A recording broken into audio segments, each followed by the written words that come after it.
to test all the equipment. That seems to work. Well, thank you, yes, very much for having us here, and thank you all for coming this evening. I know there was the sort of threat of another thunderstorm coming our way, but hopefully everything will hold fine. It's a pleasure to present our work for you this evening. We're going to talk a bit about a few different aspects of our work, not only the work itself, but also some of the thinking that some of us have, or a way of looking at our work from a different kind of perspective than you might ordinarily hear in a presentation like this. We are very interested in many aspects of architecture. Certainly context is one of those issues that is a very complex issue that is in a way hard to define. We often say that we understand context and those things that drive us, the conditions that create architecture and that allow for us to create new objects. But it's often very hard to define precisely what those conditions are. When we do define them, whether they're through an abstract method or through a narrative, we're always telling stories. We're telling stories to one another about how we perceive things. Even if they're rigorous and mathematical, these stories, they nevertheless remain stories. And stories have an interesting effect on how we think. A story in many ways draws upon the relationships of the landscape around us and projects these relationships, in a sense, into the landscape of our minds. So when we hear stories and when we have memories of narratives that we've heard in the past, they affect how we see things in the future. And so to a certain extent, our work deals with these kinds of ideas, the ideas that form our way of thinking. I think in that sense it's only appropriate to provide you with a story this evening. I tend to think of myself as an amateur anthropologist. I like to think about why people are the way they are and why we do the things we do, and of course it's an unanswered question. This particular story is quite intriguing. I read it in a book some years ago. It's about a group of people who live in the southern part of Africa. They're a nomadic tribe, and they move from place to place in a fairly regular way throughout the seasons. And as they move through their landscape, they of course occasionally have to build shelters for themselves. So this is a kind of typical shelter that might be created by them. They usually use the materials that are found at hand. They're made quickly and they're very temporary, these shelters. They're usually circular. It's an efficient way to build. And they live in these shelters for a short period of time and move on. And that's nothing unusual about that story. It's something that we see in traditional architecture, traditional shelter building around the world. People tend to use a circular form in these kinds of dwellings. Really, the only piece of architecture that you might notice is that they've put a special kind of bundle of twigs next to the door here. That's a kind of emotive character of a special piece of this structure, and you can see that in many other kinds of structures here, for example, or here, marking a very important place in the shelter. But what is unusual is that occasionally, when the weather is very good, and there aren't very many bugs about, and it's cool and comfortable outside, you really don't need to build a shelter. You can just sleep out under the stars. And you would think that that would be a simple enough task, just find a nice place, lay down a blanket, and go to sleep.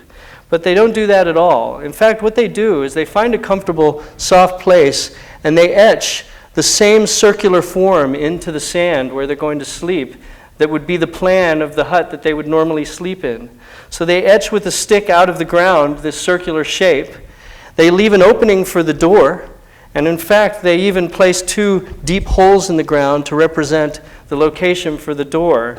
It's such a powerful image to them of their home that it means as much to them as if they had built it themselves. And in fact, when they sleep at night, they place their child in the middle to protect it, which of course is rather fascinating because any kind of creature could just walk right across this, just a line in the sand. But it has a tremendous power to them. And I think it may seem a little odd, this story, but I'm sure if you look deep inside yourself, you probably will find similar ways of dealing with things in your ordinary or in your daily existence that are as powerful as this. Architecture is tremendously powerful. The places that we exist within and around and that we create have as much significance as physical elements, even when they're not there as we could ever possibly imagine. And what's even more incredible about this is that occasionally when these people meet in the desert and the weather's good, they make small temporary towns, which are just lines in the sand. So they've made a sort of temporary urban environment just by creating these kind of plans in the landscape. So it's a nice way to, and quite intriguing way to see the way in which we understand existence. But of course it does beg many questions. One of them is, why is a line in the ground so important? Why should we separate ourselves so closely from others? Why is it that we say in some way that there is me and there's others? There's myself and someone else. In a way, we're all the same. It's difficult to distinguish who is the other. I remember there was a friend of mine who opened a little restaurant, and he had to put put the signs on the toilets for men and women, and instead he wrote us and them on the toilet. You know, it was just kind of, which one am I? and I think it sort of represents this kind of unanswerable question that who is the other? Really, it's yourself. It's myself. And this, of course, leads to another interesting aspect of architecture, and that is the value of the human being in the things that we create. For many, many years now, architecture has abstracted the human being to an almost sort of other person. When architects talk about people, they often refer to them with labels such as client or user group. It's rare that you hear people referred to in a very natural way. And I think that's kind of difficult. It's important that we connect to people in a very direct way. I was always struck by these images that were taken, photographs taken in and around New York, other photographs I've seen throughout. I guess I've been thinking about this for a few years, just looking into people's faces and seeing how they move and how they think, and just the general movements of people are quite intriguing and an interesting way of connecting to architecture. Well, if we're going to talk about people, we have to try to understand who people are. Really, it's a very difficult question just from an anthropological perspective. Human beings have existed in some shape or form for millions of years, and certainly as modern creatures, at least 100,000 or more years, and our contemporary lifestyle can be dated back to perhaps 50,000 years ago. So one has to ask, what lifestyle did we live? And if we are the container of all our ancestors, what aspects of our ancestry do we carry with us? We were gatherers and hunters for a long period of time, and it's a very different way of thinking, a gatherer and a hunter, versus a domesticator, as we are today. Today we tend to think about predictability. We're most comfortable when we think about prediction, understanding where the sun is going to rise and where it's going to set, the number of seasons in the year, exactly what will happen throughout the day with the weather and so on. Unlike a hunter and gatherer, our notions of intuition are somewhat remote. When you're hunting, you use intuition to a great degree. And I think as a contemporary human being, we have within us both ways of thinking. We're predictable, but we require the intuitive. And we're constantly seeking a balance between these two worlds. If things are too ordinary and too straightforward, we sort of go a little crazy and have to throw a party. If things are too crazy and chaotic, we look for one thing we can hold on to and define it, whether it's a family member or a relative or whatever it is. And I think in some way architecture represents this duality. We can see it in the domestication of our surroundings, the way in which we treat the landscape, and we create cities which resemble the landscape to a certain degree, and likewise how landscapes tend to resemble domesticated structures of the city. We're moving continuously between control and domination of our surroundings and submission to its sort of vast power and consequences. We'd like to try, therefore, to define things more clearly, to make this duality less ambiguous. So we say something like, well, here in Versailles, this is human-made landscape, and this is natural landscape. But really everything here is landscape. There's no differentiation between these. To a certain extent, it's because landscape, which has a kind of greater time scale often than architecture or buildings do, it's very hard for us to see these two worlds merging together, but they do merge. And given time, we can understand this more clearly. Time is, of course, very difficult for us to understand. I always like to say, think of a picture of the sun, and most of us will imagine a kind of round disk. But if you hold your mind open long enough, allow yourself to see the movement of the sun in time, in fact, this is what the sun looks like. And if you allow it to move through an even greater period of time, each of these arcs of the sun moving throughout the day will pass across the sky such that the sun is really defined by a kind of golden veil over your head in the sky. But this has to be understood only through time. But we as human beings tend to think of time more or less in discrete moments, although it doesn't exist exactly in that way. And because we have difficulty with understanding time in a direct way, we have difficulty with understanding history. History to us is often seen as kind of discrete moments, postcards of time. But of course, history is fluid. Those things that happened today or yesterday, those things that will happen tomorrow are as much about the past as anything else. But it's kind of shocking and sometimes odd to see these worlds merge. But it's a part of how we understand the things that we create. And of course, all of this leads to a direct discussion of how do we create buildings. Well, oftentimes people say there are sort of two big worlds of creating buildings, function and aesthetic. They say, well, things have to function and it has to look good. And sometimes people say that function is a kind of science. It's like a fact. And that's why aesthetics is like a fiction. Aesthetics come when you've had enough glasses of red wine and you've sketched enough on a napkin and everybody's very happy. But that's not necessarily so. Sometimes aesthetic is as much fact as anything else in the functional world. And sometimes function is as much fiction as anything in the aesthetic world. So we're often moving back and forth between these worlds, trying to understand what the context is of the things that we create. So, enough of that introduction. We'll talk a little bit about our work, as I imagine that's what you've come to see tonight. The first project I'm going to show is actually our office. Our office is one of the most difficult projects that we have. It's the most challenging project, and we've had an office now for a little over, I guess, 17, 18 years. We're not named after a person. We're named after a mountain. This is the mountain, SNØHETTA. It's in Norway, in central Norway. It's a beautiful mountain, and it's not the highest mountain in Norway. We like to say we're not so egotistical that we would name ourselves after the highest mountain in Norway, but the reality is the highest mountain in Norway is called Galgahøgpigen, and we really couldn't, that would be very difficult. So we settled for SNØHETTA. It's a quite unusual mountain. It has a place in Norse folklore, a historical place where architecture and landscape come together. It has a kind of characteristic of landscape that is valuable to us, and I'll explain that more in just a moment. But no one takes you seriously if you don't visit the mountain once in a while, so our office, as much as possible, climbs the mountain about once a year. It's a very tiring but very, very fun experience. And also, we like to sort of come together and have a party or something after that, and a very social office. We're about 80 to 90 people, around 90 people now. And we have two offices, one in Oslo and one in New York. These are some of the people in the office, most of the people. We're about 30% landscape architects and about 60% architects and 10% interior architects, all working together.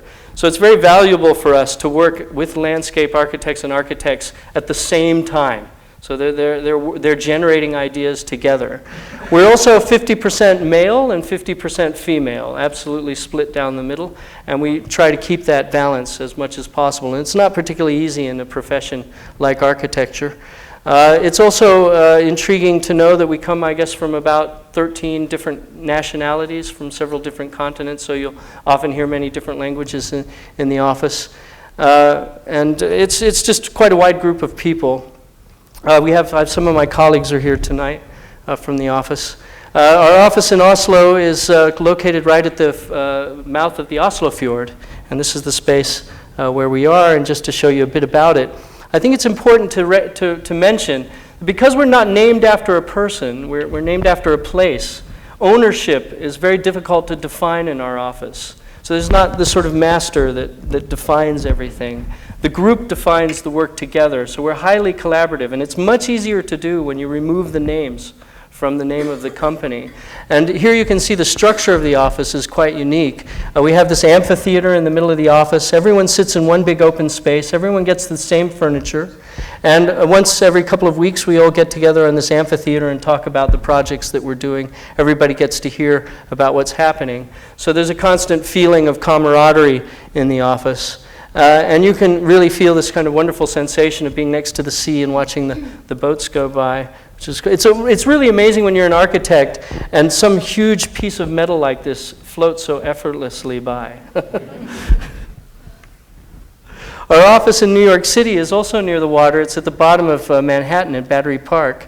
And it's right near this bronze bull. You might have seen it. If any of you have been to New York, it's very famous down at the bottom of Broadway. The little yellow windows that you see there, that's our office, and we look out to this bull every day, and it's amazing. You get to see 25,000 tourists not only take their picture at the front of the bull, but they also seem to be very interested in the back of the bull. The office that we're in is a beautiful old building. It belonged to the Cunard Line at one time. And we are occupying this space. And as we have in Oslo, the same kind of space in New York, we have a big table in the middle of the room. We all work together. We bring the clients in. This is one of the meetings for the World Trade Center site. We stack stuff up on the wall. We put paper on the table. There's different workshops going on. So we develop the projects together in a kind of large group. And that's a very important part of how we do things. So the first project I'll show you, the first real project, is the Norwegian Embassy in Berlin, a project that we finished some years ago. It's quite an intriguing project in that it has it is a part of a larger complex for all the Nordic countries. So this is the Danish embassy, the Icelandic embassy, the Swedish embassy, and the Finnish embassy, and here is the Norwegian embassy, which we were designing. And one very unusual part of this project is this facade here, which is a stone wall. It's about 15 meters high, I guess 45 feet high, about 15 feet wide, and 3 feet thick. And that stone facade is made from one solid piece of stone. It's not cut into small pieces. So it was rather difficult to achieve at first. When we first decided that we wanted to work with this idea, it was because, well, we wanted to bring a part of Norway directly to Germany. And that's what embassies are all about, I suppose. And we presented this idea at the table, and of course everybody said, well, you can't do that. That's just crazy. You must cut the stone up into very small pieces and put it in a box, and somebody will reassemble it. We said, well, it really wasn't what we wanted to do, and was there anybody who could say that this wasn't a good idea? And of course, nobody really could because it had never been done before. So we realized that the only person that could really tell us was the stonemason himself, the person that works at the quarry. So we took all of the engineers and everybody together down to this quarry, and we met the quarry mason, who was this kind of very large man with fingers the size of carrots, and we met him, and how are you doing? He's, how are you doing, in Norwegian, and we said, we'd like a piece of stone, 45 feet and weighing 120 tons, and he said, sure, no problem. So everybody said, well, this is just insane, it must be too expensive. So we went into the shed, and there was a lot of discussion, there were a lot of phone calls made. And we found that actually it would be using 30% less stone than if you cut it up, because there's no waste. It's just one big piece. It wouldn't require any insulation, even including transportation, because of the limited amount of labor required. It was 30% cheaper than cutting the stone up into small pieces. And it had less waste. It only had about 5% waste, whereas if you cut the stone up, you have about 40% waste at the factory. Not only that, it was about 30% cheaper than a planar glass wall of the same size. So building a glass wall was more expensive than cutting the stone out of the ground. It was amazing. So the engineers threw their hands up in the air and they said, well, I guess we have to do this. And it actually became it was cut out of the ground in one weekend. 4 people cut it out using a diamond saw, and it was just lifted up with water pressure. You can see the scale of this stone. And these are the four men, and this is the man with the fingers like carrots. He's no problem, don't worry about it. And this is the artist who helped us find the stone. So what you're looking at really, it's really quite fascinating. This is the quarry, and we just peeled the earth back. So that's the topsoil, revealing this granite, which was carved by glacial ice 30,000 years ago. So the face of it is already 30,000 years old. And once we pulled it up out of the ground, it was a kind of an amazing moment where, everyone, I was very nervous, but the stone man, he was completely comfortable. And I remember the engineer said, well, it's going to break, so you're going to have to do all these tests. And he said, look, if I do the tests for you, it's going to cost me more than if I just give you a free stone. If it breaks, he knew it wouldn't break. So they just sent it like this, and of course it didn't break. But what you're looking at is the surface of the earth carved by the ice. So this is the natural finish of the ground being lifted up. It was hoisted onto a boat, and it was sailed to Berlin, and it was dropped into place. And that all occurred in about a 2-week period. And it's actually so heavy, because it weighs 120 tons, that it has no fixed foundation. It just sits on these little rods. It was evened out by these little jacks here, and it holds itself up. So the actual finish of the stone is natural. And what you have is the world, in a way, the earth rotated 90 degrees. So this is the landscape as it was in Norway.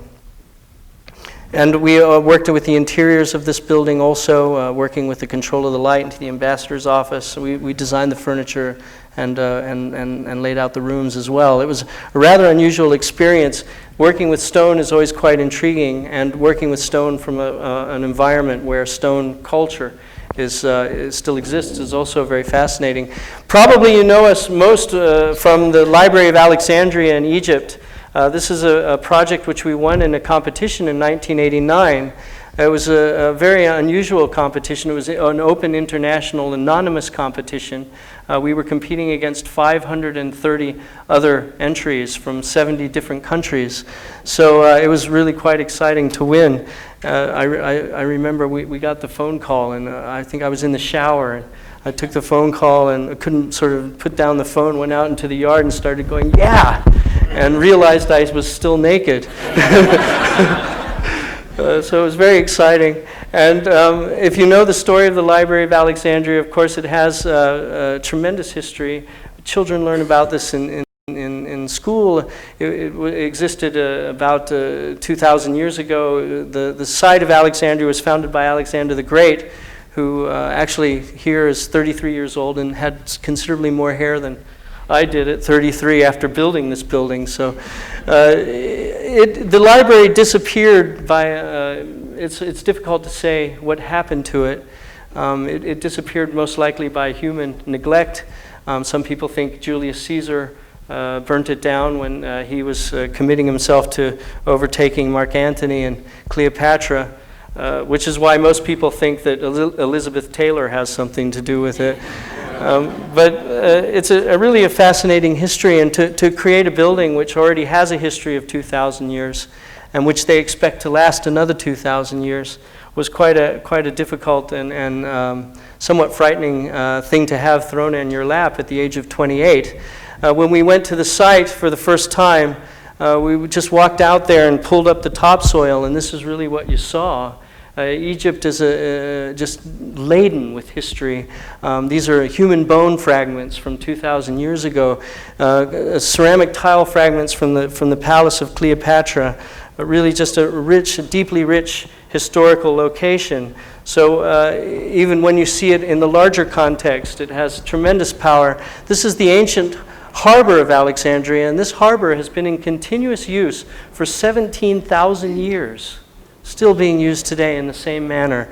Across the site from our library location is the site of the ancient lighthouse of Alexandria, which was one of the great wonders of the world, ancient wonders of the world. So in some way we were quite fascinated by this form and how it overcame and sort of overwhelmed the larger context of the Sahara and the Nile beyond. The city wrapped itself around this harbor in a rather beautiful way. The circular form became intriguing to us on many levels, Of course, the most common sort of circle that we know of is our home, the Earth. But because the Earth is so large, we don't experience it as a circle. We experience it as a flat place, as a horizon. And we divide our world on that horizon line by the power of the horizon, above and below the horizon.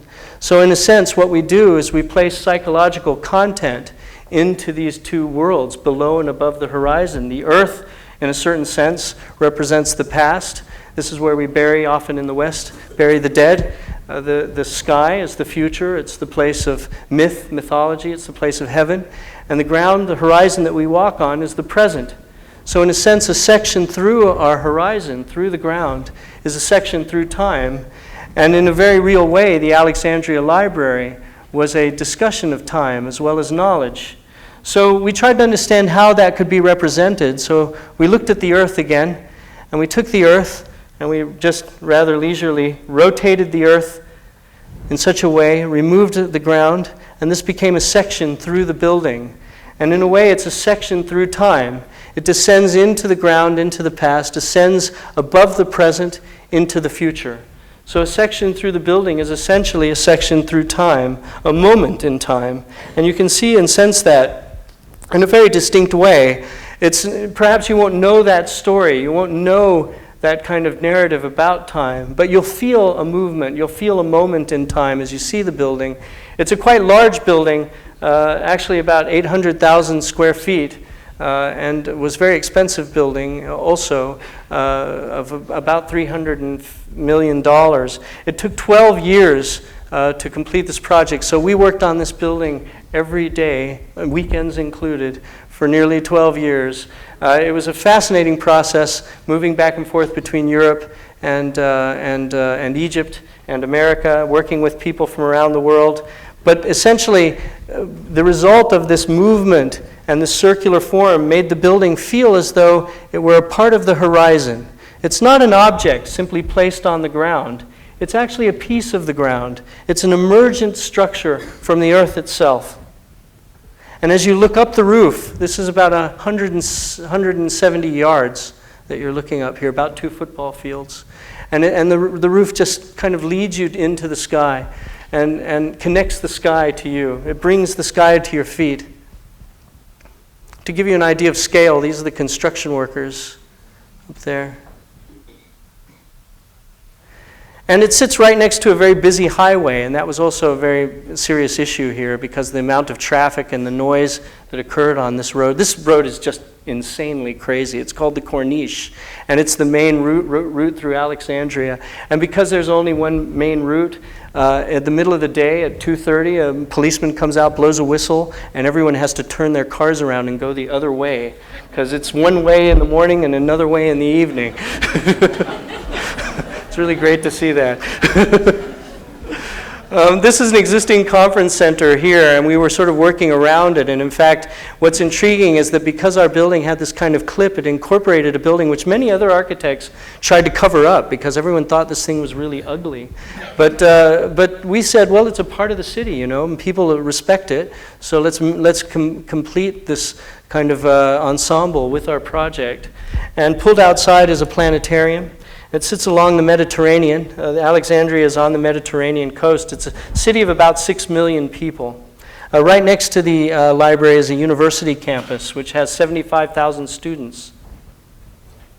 And so the building also reacts to the Mediterranean in a very unique way. There's a pool of water which helps control the pollution.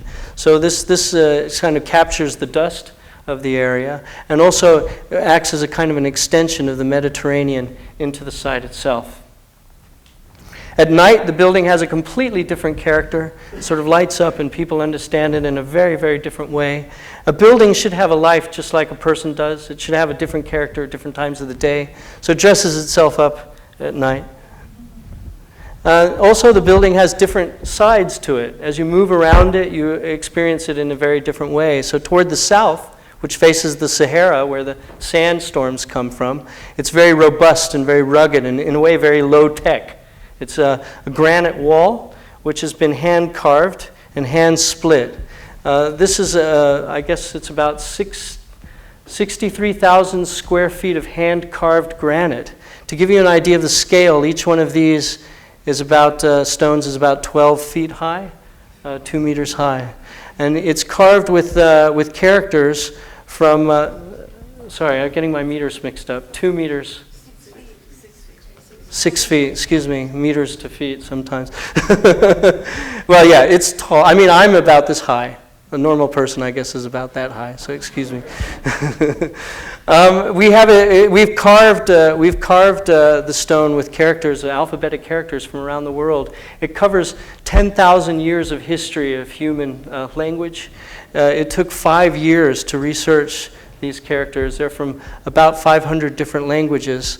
It was important that they didn't say anything. And that's actually very difficult, to have language that doesn't say anything. In a way, they were meant to represent the aesthetic beauty of language itself. It wasn't the message, it was the medium that created the beauty.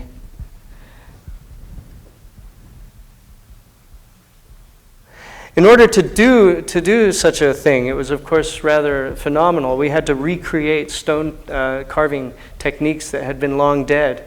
And also to find a quarry that was appropriate, we wanted to use local stone. It's really important that the materials, 80% of this building is made from materials from the immediate area. And the stone itself came from a quarry in southern Egypt, which had been dead for 600 years. We discovered it was in a military base in southern Egypt. And in fact, we found out by working with Egyptian laborers that this is the same quarry that the stones of Karnak had been carved from. So the picture on the left is a column from Karnak, and our building on the right. There's 4,000 years of history between these two structures, and they came from exactly the same place. At night, again, the building has a character which is quite unique, and this is a science museum which has actually been pulled outside of the library itself, so that the people that live in the area can experience this building without having to go there during just the morning or day hours when the library is open. So you can go down into this kind of space here and go into this dome, this sphere, and there's a planetarium, a mineralogy and calligraphy museum, a number of other things that are accessible. It's really great when this lights up, the taxi drivers go by and honk their horn because it's kind of a fun thing in the city. The city's really been transformed, but of course the planetarium was inspired by some of the studies that occurred at the ancient library and some of those things that we now take for granted, the characteristics of our cosmos, of the place where we live. And interestingly, because you're looking sort of vaguely northwest here, when the sun sets in the evenings during certain times of the year, the sun sets right behind the planetarium and creates an artificial eclipse. And sometimes the people come and stand here and wait for the sun to go down behind the planetarium. It's really quite interesting. And the planetarium is not truncated. You've probably seen a lot of these kind of spherical buildings, and they're usually chopped off at the bottom and they sit on the ground. But this is a complete sphere, and it's held up by 2 enormous trusses. So you can actually go out of this door here into a little garden and stand there and sort of hold up the planetarium on your shoulders. This is before they installed the exhibitions, just during construction. And as you move across the plaza toward the entrance of the library, you move into a very quiet and calm sort of lobby space. It's very, very subdued. And in Egypt, believe me, it's a powerful thing to walk into a quiet and calm space because it's a very energetic place. And you move through this quiet space onto a balcony. And that balcony allows you to see the entire contents of the great reading room of the Library of Alexandria, which seats about 3,500 people. The library is designed to hold 5 million books. It's the largest reading room in the world, and at one time was among the top 10 largest libraries in the world, although now the Chinese have started building libraries, so it's quite gone a little farther down. I think there's been about 4 or 5 enormous libraries built in China recently. But despite the scale of this space, and here's the balcony here, and you can see everything all at once. Despite the size of it, and to give you an indication, it's, I guess, if you've been to the main space in Grand Central Station in New York, it's 3 times the size of that space. So these are about 60 feet high, these columns. And when you move through the space, the module of the columns really gives you a sense of intimacy that you'd be really surprised. And in fact, most people feel very calm in the space. And I think it has to do partially with the terracing. It's terraced, and the module of the columns, and it's all lit by natural light. So these are all north-facing skylights.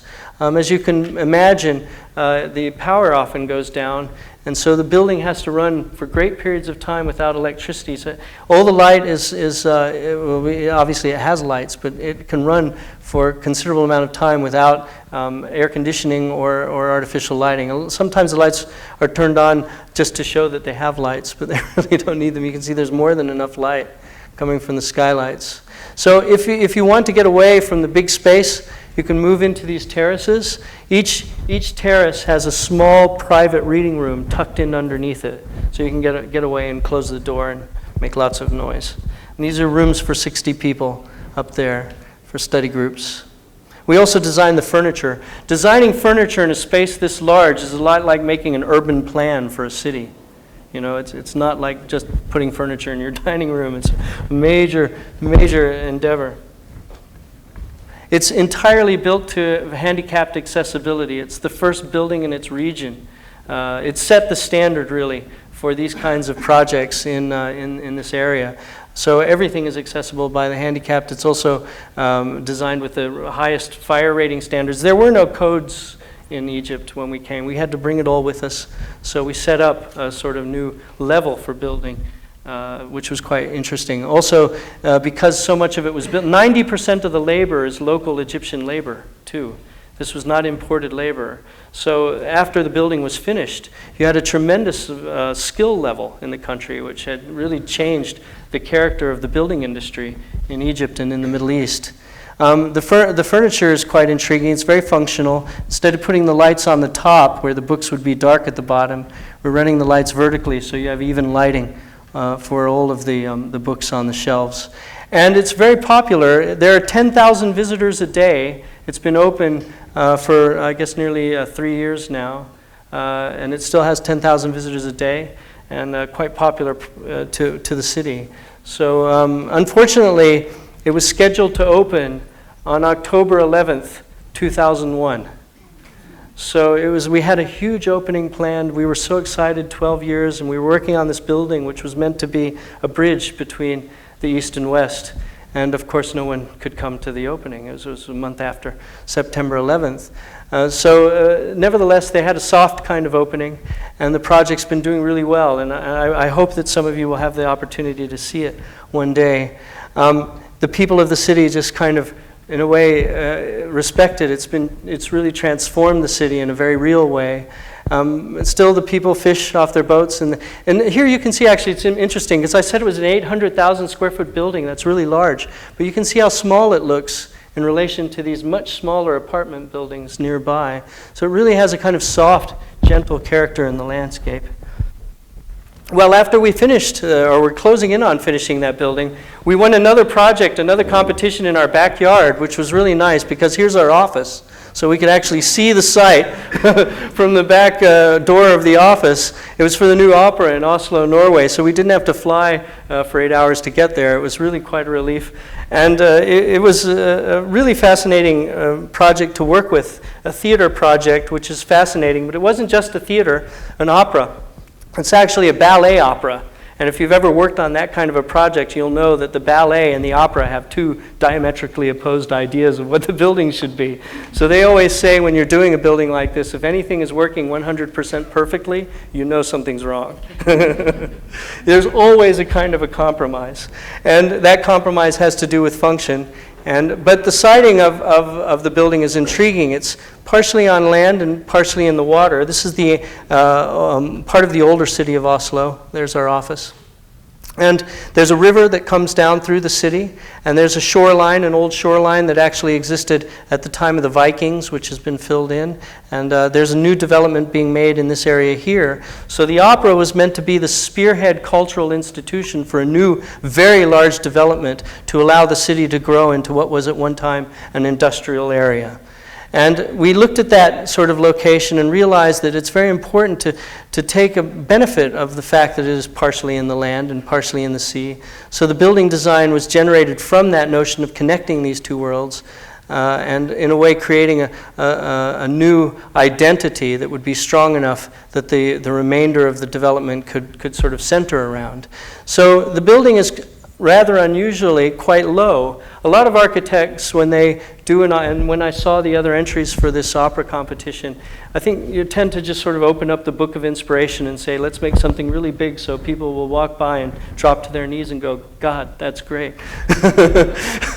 But we sort of took the opposite approach. We said, let's make this a really low and discrete building, allow it to be a visual link from the center of the city to where the city is growing towards, so that the building itself was a piece of the link rather than a divider. If you made a big building, tall building here, it would forever divide the city. And that would be, we thought, a tremendous tragedy. So by pushing it low down, it became a piece of the landscape. So the building literally connects the city through to the mountains beyond. And it's a stone kind of blanket which descends right into the Oslo fjord. So you can walk across a bridge here and take your shoes off, and there is a couple of months of the year where it's warm enough to swim in Oslo, and you can go for a swim on this new kind of beach in the middle of the city. And part of the project is to clean the waters, so there's swimming in these areas. There's actually quite a lot of swimming going on in the areas around. And also you can climb up the roof and go on top and get a view of the city from mid-level, which is very unique. Most of the time you ever see the city is from street level or very high up. It's rare that you get to see it from mid-level. So you don't have to go to the opera. You can just go up on top of the building and take a look. And if you're lucky enough, you'll maybe see something that interests you inside, and then you'll go inside and see an opera for the first time. When we first presented this to the city in Oslo, a woman stood up and she said, you know, I never go to the opera, I hate it. But I think you should build this building because I know one day my daughter will have her first kiss on the roof of the opera. So that's a good enough reason, I think. But, you know, it's intriguing because one has to recognize that the building has to give back to the city. It's not just about what happens in the building, it's what happens outside the building as well, and how it interacts with the general public. And it also, by virtue of its unusual shape, recreates the valley that existed here some 500 years ago, before they started ripping and adding into the coastline. So you get a kind of extension of the landscape as it once was before the buildings, the contemporary buildings came along. Another interesting thing is we don't light it directly, so all the lighting at night is ambient light from the interior, so there's no light staffs on the outside or things kind of shining onto it, spotlighting onto it. And it is in a way removed from the landscape in a very direct way. And you enter through, again, a somewhat subdued entry. And once you enter through this kind of crevasse, then you walk into a lobby, which is quite unusual because it has, in a way, very little scale. It's very hard to understand where you are. There's nothing domestic about this space. It's like you're in a piece of landscape, a piece of nature. And in a way, there'll be some kind of pieces of it that might remind you of some other place, but certainly not a place that you've been to before. Oh, I should mention, sometimes people ask, why are these columns crooked like this? Well, we didn't just do that for fun. It's because the piles that go into the water, because this is out in the water, are in a different location than the roof beams. So rather than spending a lot of extra money trying to coordinate the two, we just left them where they were and drew a straight line connecting the roof beams down to the piles. So it made the most efficient solution. And it's under construction now. It's for as complex building as it is. There are 600 people that work in this building, but it's really very simple. And to make an opera simple, I guarantee, is difficult. We used to joke that this was the dumbest plan we'd ever made, and we were really proud of that. It's hard to make a very, very simple plan in such a complex building. So essentially, it's just the public plazas, the public lobbies, the theaters. There's a beautiful lobby that goes from end to end just for the performers. There's the dressing rooms, the workshops, and the loading dock. So that rather complex thing that you saw before is laid out just as simple as this. And it has various different venues for performances, not only those that are made specifically for performance, but also you can have informal performances outside the building or in the lobby. And the interior of the main hall, of the opera hall, is quite unusual also. We were struck by the ways in which instruments are made as resonance boxes and the craft and skill that goes into creating these acoustic forms. So the actual hall of the opera is built entirely out of wood, and it's molded out of wood. There are no other materials visible except for the textile on the chairs, but there's no steel, nothing. It's all notched and routed out wood, built like an instrument. So that's actually occurring now. So they've laminated all this wood together, and they route it out, and then once they route it out, they notch it all together, almost like making a boat. And that'll be the effect. And again, these shapes, which you're seeing here, these are not by the architect. Those shapes were made by the acoustic engineer who helped us mold the shape of the balcony front so that it would be appropriate for the room. I should mention that's the only piece that's not wood is the glass chandelier at the top. It weighs 1.2 tons, and it not only is a chandelier, but it's also an acoustic reflector for the room. Again, we worked with stone for whatever reason in these two projects. There's quite a lot of work with stone. It's 230,000 square feet of hand-carved monolithic Carrara marble. This is the thinnest piece is about 10 inches. So there's no material, no additional fasteners. This is laid in the old-fashioned way. Big pieces put next to each other and held together by gravity. And the Carrara marble is spectacular, and it was carved not only with Norwegian expertise, but also Chinese expertise. To give you an idea of the skill that's required, this isn't two pieces of stone. Normally that's the way you would do it. You'd make one piece here and then you drop the other one in. This is one piece of stone that's carved out into that shape, and each piece has a different shape. So it's all put together in this kind of fantastic puzzle. And all of that stone goes right down into the Oslo fjord. And when the sun sets on the building, it makes the most beautiful colors.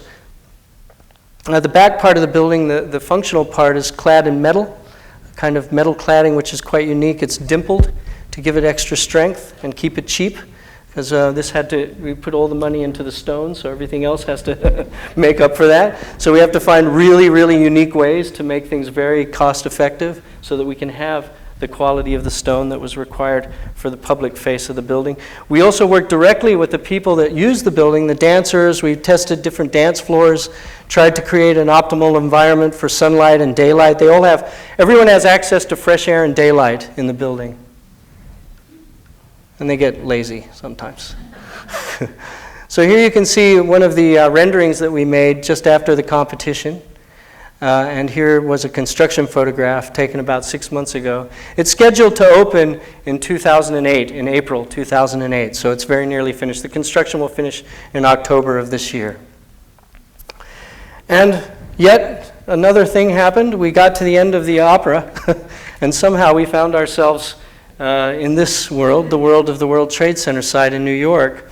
We weren't going to be involved in this, and several people asked us to be involved in the World Trade Center site, and we said no many times.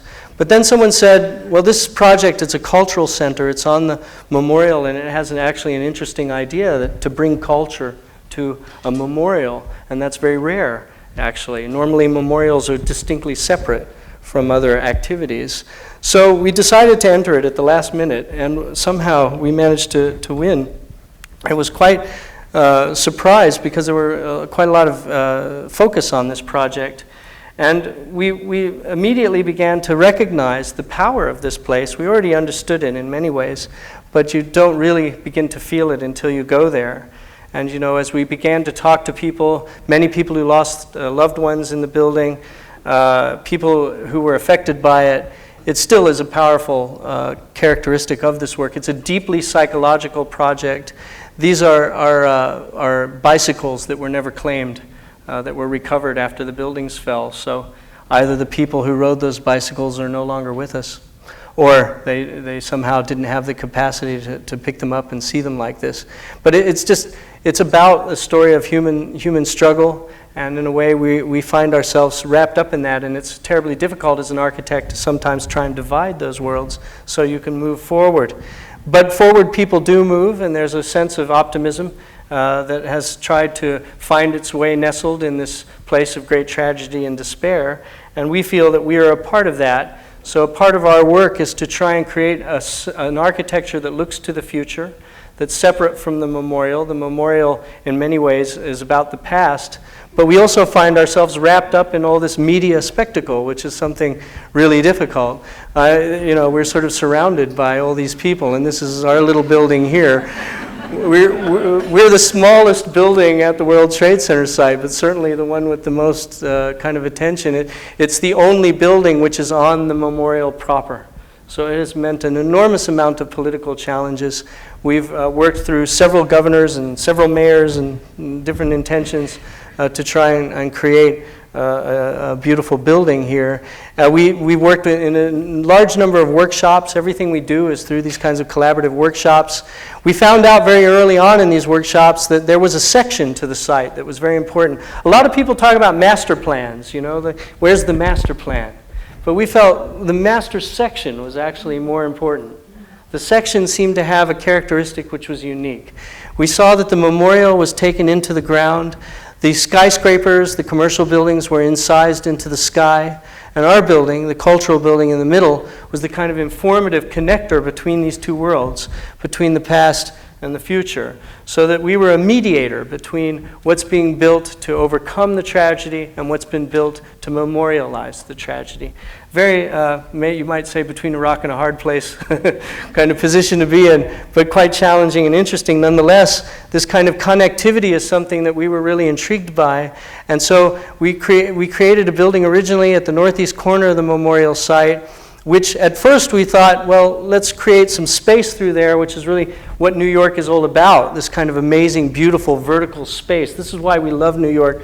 Pictures like this and places like this in New York really make it quite unique, especially when Trinity Church is at the end of this image. But we found, though, that the memorial that had been designed with this horizontal canopy of trees, a horizontal memorial, didn't play well into a vertical kind of design. So if you were to create a vertical window into this memorial, you'd bisect the memorial, and that would be terribly tragic. So we rotated this 90 degrees, tried to create a horizontal window into the memorial. We did that by lifting up the building to create a space of transition between the city and the memorial itself. So the building actually was raised, and you went up a ramp and you passed through this transitional zone. And we found a way of filtering your world as you moved to and from the memorial back and forth to the city. It was quite well received. There was a beautiful light well that brought light down into the space below the building. It was written up in many of the newspapers, and it was really, as a piece of architecture, quite successful. This is a detail of the light well. Just to give you, these are kind of odd little things. These stripes that you're seeing here, they're optical fibers that are connected to mirrors on the top of the building, and the mirrors follow the sun through the day, and they capture the sunlight, so it's all natural, and it filters the sunlight through the optical fiber, and it lets the sunlight out at the bottom. So it's like sunlight noodles hanging down through the space. And it was really very attractive, but somehow the politicians started arguing, and the people that were in the building, it was a drawing center. By the way, this is a detail of the facade that we were working with. The facade was created by prisms, glass prisms inserted into a substrate. And because each prism had a different geometry and rotated in a different way, this is all natural light. So you get this character of light changing. As the sun moved throughout the day, each of these fragments of light would move with the prism. So you'd have a sense of time. This is how it would kind of look. The problem was, of course, that the politics really overwhelmed everything. The clients had to leave the building, and we had to start all over again. And we were given a new program, and it became first for a visitor center, and then it became a memorial museum. And we've since redesigned the building about 4 times. And the project now is kind of creating a link between the Performing Arts Center, Frank Gehry, a train station by Calatrava, and our building. And now it's really in a very good state, and actually things have settled down. I think 5 years, I remember 5 years after September 11th, things sort of changed in New York, and there was almost an otherness, an outsideness that people began to have, and they could look at it rationally in a way with less emotion. So many of the disagreements have settled, and we've created a new building, which is here. It sort of dives down into the ground, and under the ground is a museum dedicated to the events of September 11th, but also to an understanding of how our reactions and the relationship of this event to human society in a larger context. So the building has a link to an underground museum, which is about 140,000 square feet, and our building takes people down into that museum. And here you can see how there's a direct kind of link into the space below the ground. These are the memorial here. And it has an unusual facade, again, which we're working very carefully to understand the best way in which the building can represent itself to the city. The roof, by the way, is a facade. Just like the Alexandria Library, in a way, the roof is the primary facade. I mean, the roof is the facade of the building. And so sometimes I like to say that there are 5 or 6 facades on a building. There's many ways of seeing what is the front. It's like the top is the front. And we looked at, and we're inspired by the original towers at the World Trade Center site.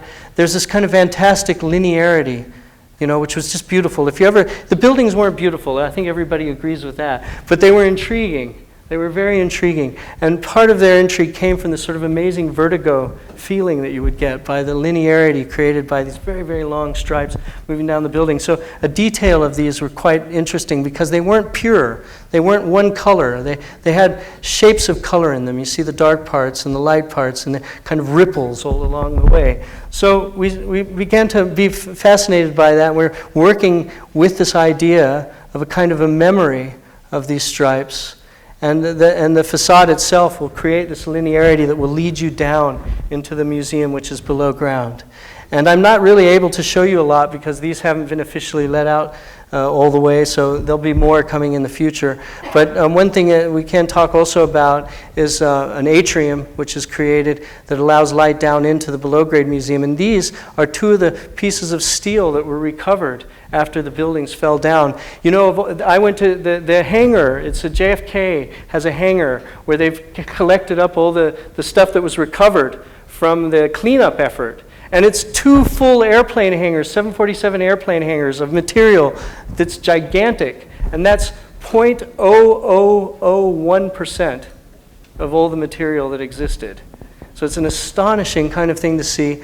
And these 2 pieces of material you may be able to experience inside the building. The atrium has a rather unusual way of defining itself. You probably have seen this picture of the old World Trade Center towers. They often liken these columns to trees. They were like gigantic boughs of trees that held the building up. They were the structure that held this building up.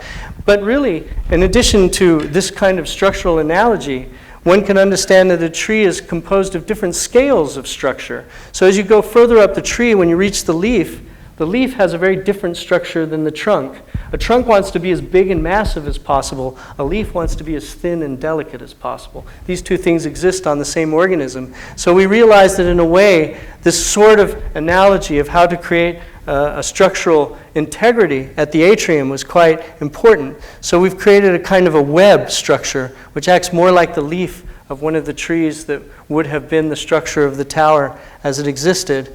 And it creates a thinner membrane. And we're merging this metal material into the glass, and you'll be able to see up to the sky where these recovered materials are. And I'm going to conclude with a few very quick projects. I know I've been running along here. One project, very fast to show you, is a cultural center that we made in Norway. It was really interesting, this project, because they wanted to create a cultural center in the middle of a town. It was to have a theater in it, about 400 seats, and a rehearsal room. And rather than putting the rehearsal room sort of tucked in the back, we pulled the rehearsal room up to the front of the building and exposed it to the city, so that you could even have performances in the rehearsal room and allow people to experience the building at different times of the day. So here you can see it on opening night. They're sometimes using this rehearsal room as a display area for art, sometimes for dance, Sometimes it's a lobby. They have parties up there, and people gather around the outside and do all kinds of things. So the building, although the cultural center itself has a limited amount of hours that it's open during the day, the building gets used sort of all the time, and is a really very dynamic new addition to the city. And what's important is that culture is seen here as the dynamic driving force for the economy of this city. And it's kind of intriguing in the way it's lifted off the ground, and you sort of slip in under this giant cantilevered sort of rehearsal stage space in the city. The back part, or the part which faces the highway, because there's a very big highway here, is made of wood, which is sort of antithetical. You would think that's where you'd use metal or steel, but we're using a natural wood finish on the building. It's unusual often to see natural wood on a large cultural building. And we, again, work very closely with the people that work in the building, so they have fresh air and daylight. That's an important part of making these spaces. Very, very inexpensive building. This is done with plywood, sort of all wrapped up and pushed around. Steel, exposed steel. And another small project was one that we finished last year. It's a jazz festival, and at this jazz festival, it comes around once a year, and it's open for two weeks. And so they need a bandstand, because it rains sometimes there and so forth, and they also need an acoustic shell. But it's a historical city, so they don't want the bandstand there all the time. So it's got to be raised and taken down in 2-week period. So it's raised in, I think it takes 2 or 3 days to raise and take down, and it's up for 2 weeks. And the reason why it has this unusual shape is that the jazz festival is so popular that there's people that come to see it, can't all fit in front of the stage. Some of them have to be behind the stage. So it's shaped to throw the sound back to the people behind the stage, so they have an equal experience acoustically. So it's this kind of almost like an ear, like the bone that's in your ear. It has a shape like that, and it's allowing sound to penetrate in 2 directions. And it's built in a warehouse, sort of put together in a warehouse. It fits into 3 boxes. So they store it in 3 boxes for the remaining 50 weeks of the year, and then pull it out and raise it up real fast.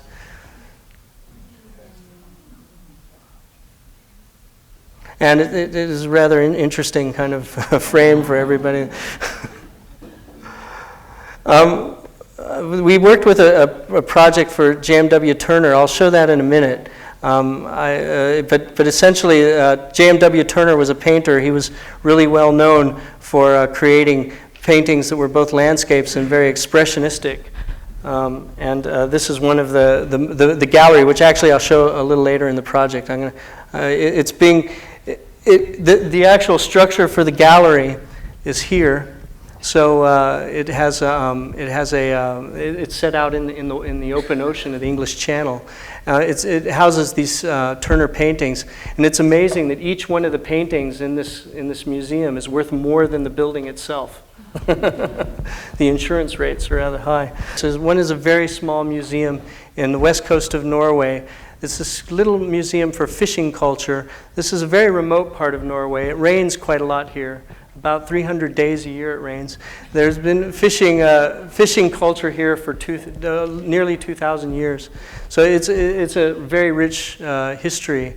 And there's a group of pensioners, retired fishermen, none of them under the age of 70. And they all wanted to build a little museum for their fishing culture, because the young people that lived here are leaving to the city, and they won't be aware of what this place was like. So they tried to capture their culture in this building. They called us up one day, and it was really funny. They said, "Look, we're 12. I think it was 12 retirees. Could you build us a museum? We don't have any money to pay you." And we said, well, this is a bit of a problem, but, we'll talk to you. My partner is from this area. And we met with them, and we sort of sketched out the program on a napkin, had some coffee and ate some cherries. And we said, well, we can make you a sketch, but that's really all we can do. We can't do anything else for you. We can help as much as we can. So we made some sketches on 11 by 17 paper, sent them over to them. And there were no details, no construction documents, no specifications, no contracts, and they built this building from those sketches. It's astonishing. They called us up. We didn't expect to hear from them, and 2 years later, more or less, they said, we're finished. You know, well, that's great, and we can't believe it. And they said, well, could you come down and see it? We hadn't even been able to go out and see it. We saw it a few times during construction, but not very many times. And they said, well, please come down and see it. We said, okay, fine. Are you happy? They said, yeah, we're really happy, but it's a little uglier than we thought it would be. Well, why is that? And they said, well, because it's got this concrete, and couldn't you put some wood on it or put some bricks? We don't like the concrete. And so we said, well, we'll come down and look at it. And so we came and we stood in this spot here and looked, and everyone sort of scratched their head and said, well, it's actually a little uglier than we thought it was going to be, too. So let's see how we can solve it. But the reality wasn't that it was meant to be concrete like this. The reality is that it rains so much here that after a short period of time, this building is going to get this lichen growing on it. The lichen grows naturally, and it gets this beautiful mottled character. So the whole building would become this beautiful mottled sort of green and white patches. And they said, ooh, that'll be really beautiful. But it takes 40 years for this stuff to grow. We're 70 years old, so we won't ever get to see it. What do we do? And so we didn't know what to do, and we thought, well, we can try testing. We tested some fertilizer on concrete, but of course there's a lot of acid in fertilizer, so it ate through the concrete. This didn't work. And apparently we talked to a bunch of people in the area, and there was a woman who had a garden, and she said, oh, this is an easy problem to solve. You put sour milk on it, and sour milk acts like the fertilizer, and it'll grow really quick. So it worked. We tested it, it worked, it was fantastic. The stuff grew really fast. And so, what do? Well, we called them up and said, you're going to have to buy 500 liters of sour milk and paint your building so it will grow quicker. And they did it. And it was up there for a month. It stank, and there were flies flying around the building. And the stuff came off, and eventually it grew on it. And now, I'm not going to show you that picture because you're just going to have to go there to see it. What's amazing is that people go to this site. I mean, this is a town of 200 people on the farthest western coast of Norway, and they get tourists from Japan and faraway places to see this building. It really was a surprise to them. It's lifted up off the ground, and it has one particular facade which is removable, and this is woven juniper leaves. So they went out, and these men spent 800 hours cutting branches off juniper trees and weaving this thatch roof, which is an old Viking building technique that they kind of resurrected.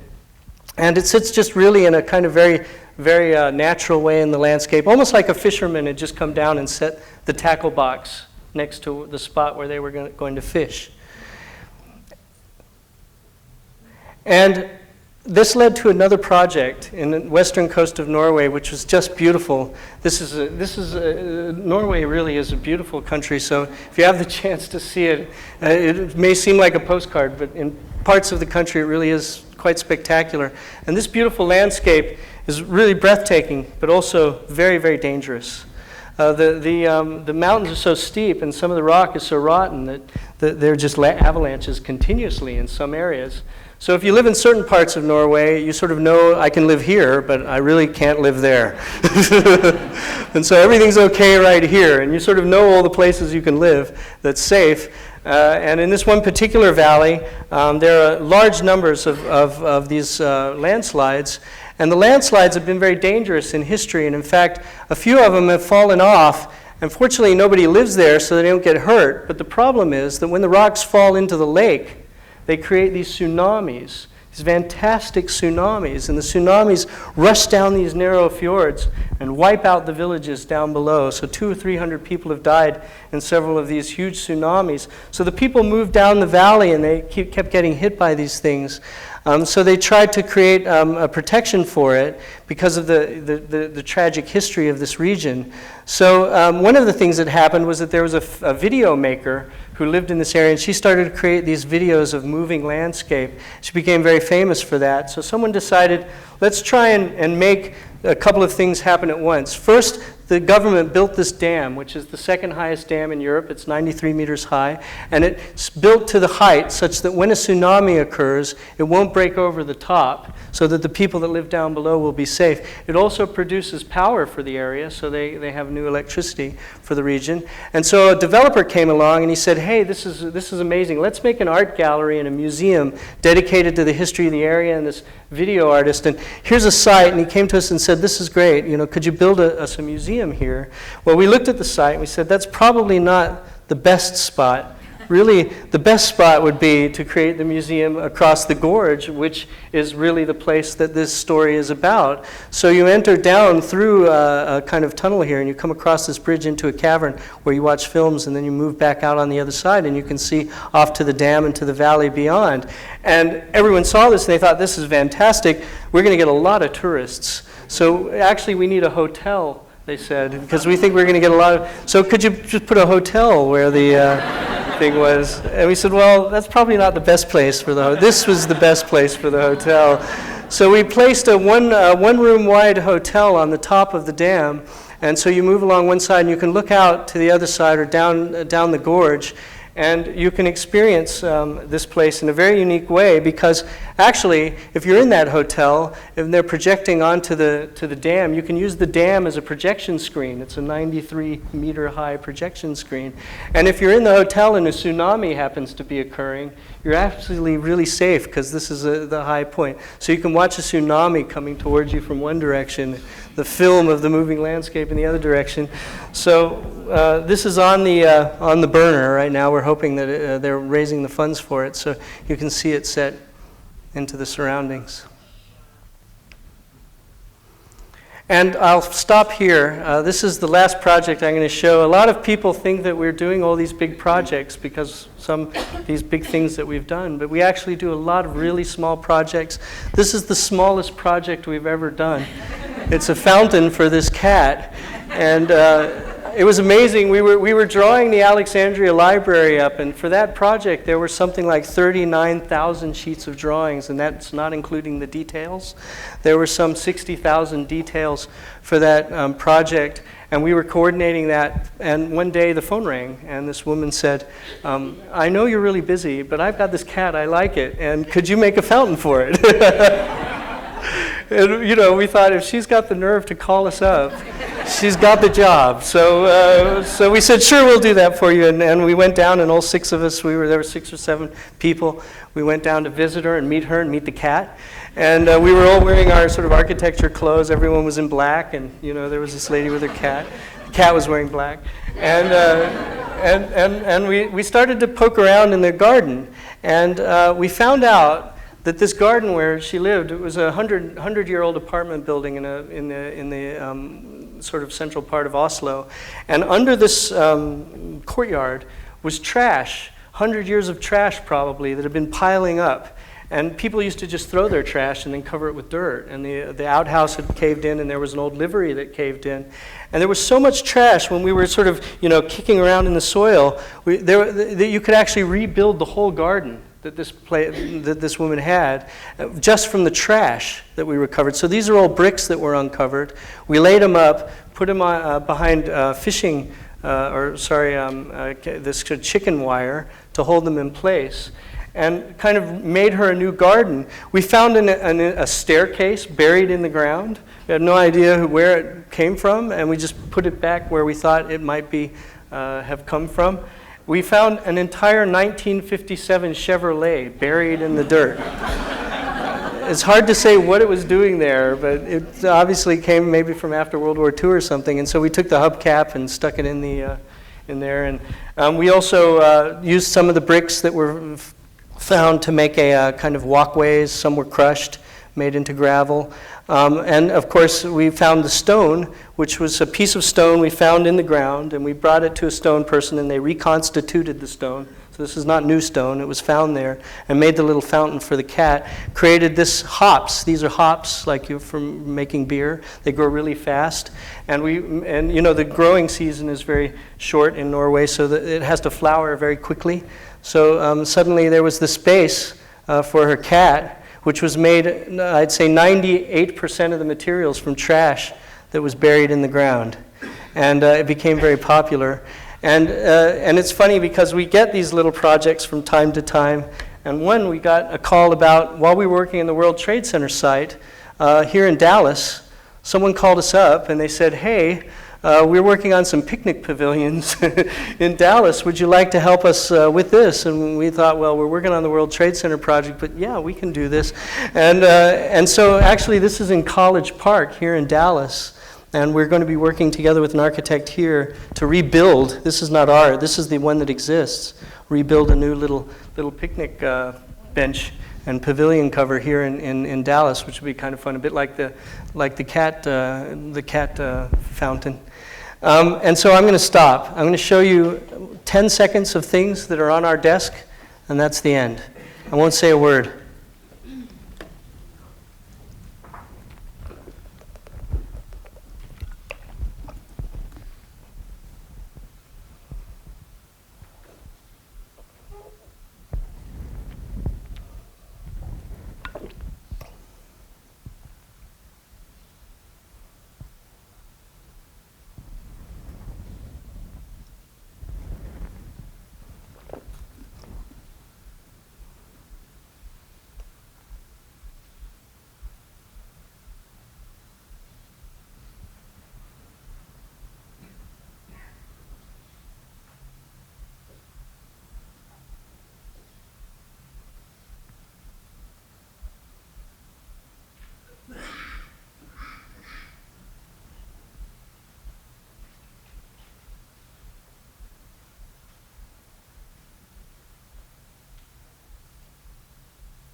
I think that's the end. Thank you very much for your time.